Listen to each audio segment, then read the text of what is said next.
वर्ष 2026ची सुरुवातच भयानक विमान अपघाताने झाली आहे. मुंबईहून बारामतीला खासगी चार्टर विमानाने जाताना राज्याचे उपमुख्यमंत्री अजित पवार यांच्यासह 5 जणांचा दुर्दैवी मृत्यू झाला. त्यामुळे विमान प्रवास आणि प्रवाशांच्या सुरक्षेसंदर्भात मोठी चर्चा सुरू झाली आहे. आता अशा प्रकारच्या खासगी चार्टर्ड विमान दुर्घटनेतील मृतांच्या वारसांना नुकसान भरपाई मिळते का आणि ती किती मिळते असा प्रश्न सर्वसामान्यांच्या मनात येत आहे. चार्टर्ड विमान आणि कमर्शियल फ्लाईटच्या दरम्यान सर्वात मोठा फरक हा की चार्टर्ड विमान हे नॉन शेड्यूल्ड असतात, म्हणजे सर्वसामान्य जनतेसाठी तिकीट विक्री आधारे या विमानाचे संचलन होत नाही.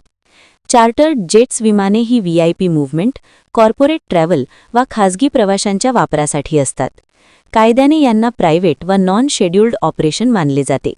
या कारणाने या विमानांच्या अपघातात नुकसान भरपाईची कोणतीही सरकारी मर्यादा निश्चित नसते.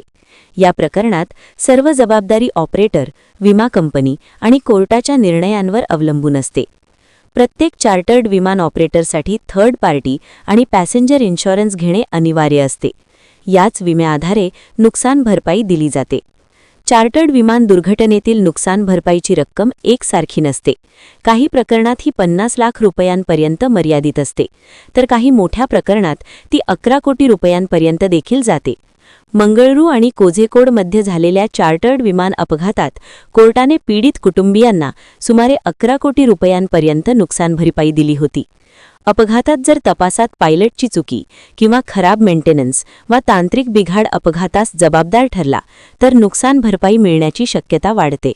परंतु जर नैसर्गिक संकट, खराब हवामान यामुळे अपघात झाल्याचे सिद्ध झाल्यास यास ॲक्ट ऑफ गॉड मानून नुकसान भरपाई नाकारली देखील जाऊ शकते.